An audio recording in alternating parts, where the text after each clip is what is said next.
देख रहे हैं इन डार्क राजकुमार के साथ। तो चलिए बढ़ते हैं आज की कहानी की ओर।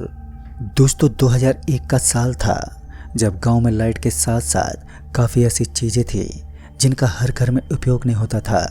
जब भी खाना खाने के लिए गेहूं पिसवाने होते तो उसकी सुविधा भी गांव में की गई थी, लेकिन ऐसा भी नहीं था कि हर घर बिल्कुल सामान्य रहता था। कुछ घरों के अंदर चक्कियाँ भी पाए जाते थे जिनका शायद आज की दुनिया में बहुत ही कम अस्तित्व है। दोस्तों आज हल्की शाम होते ही अंधेरा सा छाने लगा। आज अमावस्या की रात थी, जिस वजह से पुराने लोगों में इस चीज़ का खौफ कुछ ज़्यादा ही होता है। तो सभी लोग सिर्फ अपने अपने घरों के अंदर डरपोकों की तरह छुपे हुए थे। उस दिन मैं अकेला ऐसा था जो हमारे गांव में टहल रहा था। ठंडी हवा और ऊपर से बर्फ़ की ही तरह जमा देने वाली इस कड़कड़ाती सर्दी में कुछ देर तक मैं अपने दोस्तों का वेट करता रहा, क्योंकि हम 5 दोस्त हर दिन रात को इस गांव में एक जगह पर बैठकर आपस में बातचीत करते थे। इस वक्त मेरी उम्र थी 23 साल की और मैं एक गवर्नमेंट जॉब करता हूँ। ठंड की उस रात मुझे अपनी ही बॉडी में कुछ अजीब सा लगा, तो मैंने सोचा कि शायद आज सभी कमीने दोस्त नहीं आएंगे, क्योंकि उनके अंदर भी इस रात का डर है। और उसी वक्त मैं भी अपने घर की तरफ चल दिया। रात के 3:15 बजे के आसपास जब मेरी आंखें खुली तो मुझे लगा कि कुछ लोग हाथ में टॉर्च लेकर हमारे घर के आसपास घूम रहे हैं। मैं उनको आवाज़ देने लगा, अरे अरे भैया कौन है वहाँ पर? लेकिन सामने से कोई जवाब नहीं आया। ताजुब की बात तो ये थी कि मुझे उनके कदमों की आहट तक सुनाई नहीं दे रही थी। ना चाहते हुए भी मैं उनके पीछे पीछे गया। जहाँ मुझे इतनी रात तक उनके पीछे जाने से पहले कुछ सोचना चाहिए था, तो मैं बिना कुछ सोचे समझे मैं बस उनके पीछे चल पड़ा। इस घने कोहरे के बीच ज़ोरदार सन्नाटे में मुझे कुछ भी दिखाई नहीं दे रहा था, लेकिन उस धुंध में भी हल्की हल्की रोशनी की वजह से मैं ये जान पा रहा था कि वो लोग मेरे सामने ही हैं। और इसी बीच मुझे एक आवाज़ आई। आवाज़ मेरे पापा जी की थी। अरे श्रीकांत, इतनी देर रात कहाँ जा रहे हो?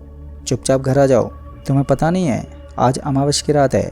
मैं अपने पापा की बेतुकी बातों पर कहाँ विश्वास करने वाला था, फिर भी उनकी बातों को न काटते हुए मैं अपने घर की तरफ वापस चल दिया और अपने कमरे में जाकर आराम करने लगा। उस रात तो मैं सो गया, लेकिन जैसे ही सुबह हुई तो सबसे पहले जब मैं बाथरूम में पहुंचा तो मुझे एक अजीब सी दुर्गंध आने लगी। इस दुर्गंध को सूंघते ही मुझे ऐसा लग रहा था कि यहाँ पर कुछ तो गलत हुआ है। और उसके बाद जब मैं अपने घर के सामने पहुंचा तो मैंने देखा कि एक गाय जिसकी चमड़ी के अंदर से उसका मार बाहर निकला हुआ था।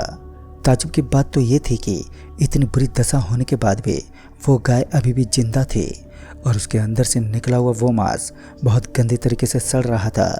जब मैं उस गाय के पास पहुंचा तो उसकी बॉडी के अंदर लोहे का एक सरिया गड़ा हुआ था। ये देखते ही मेरा खून खौल गया, क्योंकि इतनी गंदी हरकत आखिर कौन कर सकता है। इस समय तक जहां मुझे काफ़ी गुस्सा आ रहा था तो मुझे उल्टी भी होने को आई थी। फिर मैं वापस उस गाय से थोड़ा दूर पहुंच गया, क्योंकि उसके पास ठहर पाना मेरे तो बस की बात नहीं थी। एक तरफ उस गाय की बॉडी के अंदर से खून निकल रहा था तो दूसरी तरफ हम किसी डॉक्टर की तलाश कर रहे थे। इतने में हमें खबर मिली कि गांव की चक्की के पास एक आदमी की मौत हो गई है। और ये सुनकर सभी लोगों में अफरा तफरी सी मचने लगी।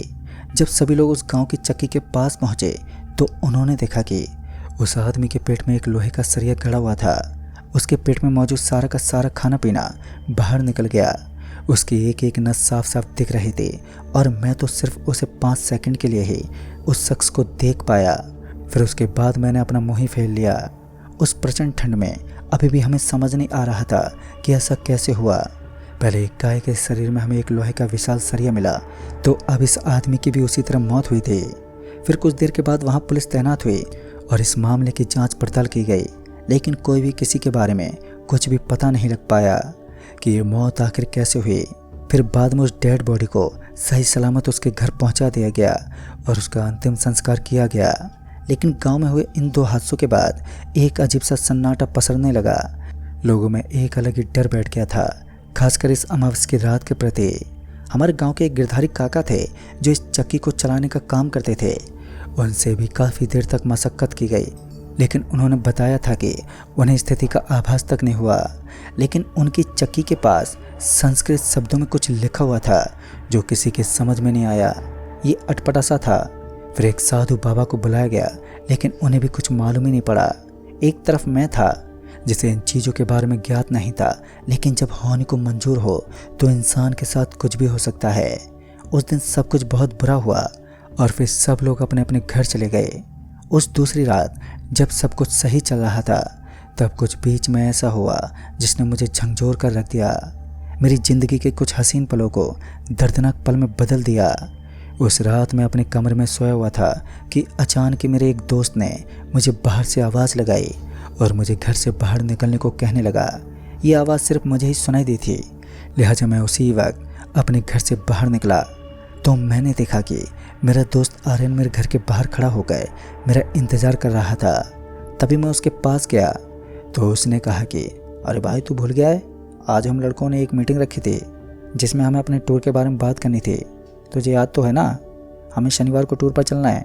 आज के हादसे के बाद इन लोगों को इस तरीके की बात करता देख मुझे गुस्सा तो बहुत आ रहा था, लेकिन उस समय मैंने कुछ नहीं कहा और चुपचाप उसके पीछे चल पड़ा। उसके बाद जब वह मुझे गांव के बीचों बीच लेकर गया तो वहाँ उसके अलावा तो कोई नहीं था। तभी मैंने आर्यन से कहा, यार हमारे बाकी के दोस्त कहाँ पर हैं? मुझे तो यहाँ पर कोई भी दिखाई नहीं दे रहा है। फिर आर्यन उसी चक्की वाले स्थान पर गया जहाँ पर एक आदमी की मृत्यु हुई थी और उन दिनों काफ़ी कम लोग ऐसे होते थे जिनके पास टीवी होता था। उस चक्की के खुले रूम में एक टीवी पड़ा हुआ दिखाई दिया और अचानक उस टीवी के अंदर लाइट झलकने लगी और देखते ही देखते मैं पूरा अंदर तक हिल गया। दरअसल उस टीवी के अंदर उसी आदमी की डेड बॉडी नज़र आ रही थी। मेरा पूरा शरीर डर के मारे थरथराहट करने लगा, लेकिन जब मैंने देखा कि उस आदमी को मारने वाला शख्स कोई और नहीं बल्कि खुद आर्यन था, जिसके हाथ में लोहे की लंबी रॉड थी। इस बार मेरी सांसें ऊपर नीचे होने लगी और फिर जब मैंने धीरे धीरे अपने दोस्त आर्यन की तरफ देखा तो मैंने पाया कि उसकी आंखें सफ़ेद पड़ चुकी हैं।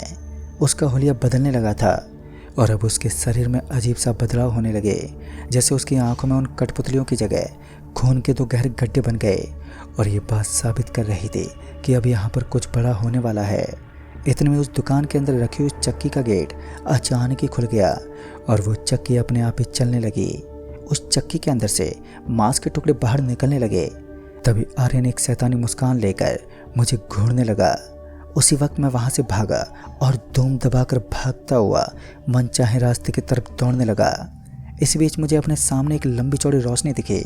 जब मैं उसके पास पहुँचा तो मैंने अपनी ज़िंदगी जीने की सारी उम्मीदें लगभग ख़त्म ही कर दी थी, क्योंकि अब मैं जिस जगह पर पहुँचा था असल में ये वही चक्की वाला स्थान था जहाँ से मैं भागा था और अब वो संस्कृत वर्ड अचानक ही खून से एकदम लाल होने लगे। ये डरावना रूप वास्तव में बड़ा ही भयंकर लग रहा था। अभी भी आर्यन का बहरूपिया उस चक्की के पास खड़ा होकर मेरी ही तरफ देख रहा था। इतने में उसने उस चक्की के अंदर से लोहे का सरिया निकाला और उसके बाद वो मेरे पीछे लग गया। मुझे यकीन था कि आज मेरी मौत ढूंढते हुए यहाँ तक आ पहुँची है।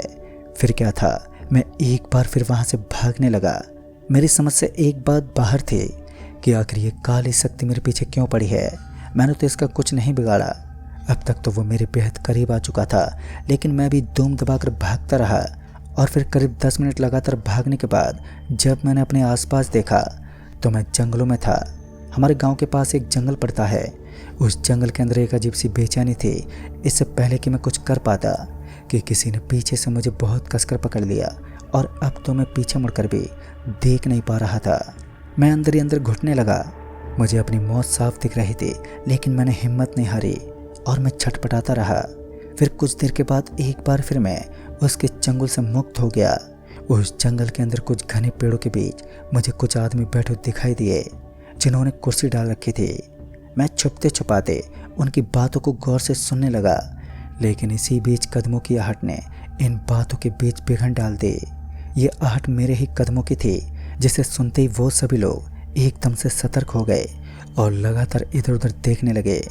मगर अभी तक अच्छी बात तो ये थी कि मैं उनसे छुपा हुआ था, जिस वजह से वो मुझे नहीं देख पाए और मैं अपने आप को छुपाने की कोशिश तो कर रहा था, लेकिन फिर कुछ ऐसा हुआ जिसने मेरी ज़िंदगी के पहियों को घुमा दिया। तभी हाथ में रॉड लिए वो आदमी बिल्कुल मेरे पीछे खड़ा होकर एक अजीब सी आवाज़ में बोला, तुम तैयार हो? अपनी मौत के दरवाजे को खटखटाने के खातिर उस कड़कड़ाती ठंड में भी मेरा पूरा शरीर पसीने से तर हो चुका था, खैर मैं किसी तरह अपने पीछे मुड़ा तो उस आदमी का चेहरा पूरा खून से सना हुआ था। वो मुझे अपनी ओर खींचने लगा और शायद अब वो मेरे ऊपर वार करने ही वाला था कि किसी ने आवाज़ लगाई, जिसकी ध्वनि किसी आदिवासी आदमी की तरह थी। उनकी भाषा मेरे तो समझ से बाहर थी, लेकिन उस आवाज़ के आते ही वहाँ का पूरा माहौल सन्नाटे में डूब गया और उसके बाद मेरी आंखों के सामने ज़ोरदार रोशनी झलकने लगी, जिस वजह से मेरी आंखें बंद हो गई। फिर जब मेरी आंख खुली तो मैंने पाया कि एक बूढ़ा आदमी उस खून से सने हुए भूत को अपनी तरफ बुला रहा था और उस बूढ़े आदमी को देखते ही उसने मुझे नज़रअंदाज कर दिया। उस भयानक प्रेत ने उस बुजुर्ग आदमी का हाथ पकड़ा और उसे उस चक्की के अंदर डाल दिया, जिस वजह से वो बूढ़ा आदमी छोटे छोटे टुकड़ों में फट गया और उसकी भी मौत हो गई। लेकिन ये सिर्फ एक छलावा था, जो पहले से मर चुका हो अब वो क्या मरेगा। फिर मैं वहीं बेहोश हो गया और फिर जब मेरी आंखें खुली तो गांव के कुछ लोग मेरे अगल बगल में खड़े थे। मैंने गांव के सभी लोगों के साथ पूरी घटना शेयर की तो उन्हें मेरी बातों पर यकीन नहीं हुआ, लेकिन असलियत तो मेरे अलावा कोई नहीं जानता था। मुझे तो इस बात के बारे में पता था कि यह सब इस भूतिया चक्की के कारण हो रहा है, और कुछ दिनों के बाद ये साबित भी हो गया कि यह सब कुछ इस भूतिया चक्की के कारण ही हुआ। लेकिन अब बात ज़्यादा बढ़ चुकी थी। बार बार उस चक्की को गांव से बाहर फेंका जाता तो वो वहीं पर वापस मिलती, जिस वजह से लोगों ने परेशान होकर उस गांव को ही छोड़ दिया। दोस्तों, आज उस गांव के अंदर लोगों की तादाद बहुत कम हो गई है। लोग धीरे धीरे उस गांव को छोड़ चुके हैं, लेकिन एक रहस्य आज भी उभरता है कि वो चक्की गांव में आई तो आई कहां से और उसके अंदर भूतों का वास कैसे हुआ। ये सब बातें एक अभिन्न रहस्य बनकर रह गई, जिनके ऊपर से पर्दा उठाना शायद किसी के बस का नहीं है। तो दोस्तों, इस कहानी में बस इतना ही। तब तक के लिए बाय एंड टेक केयर।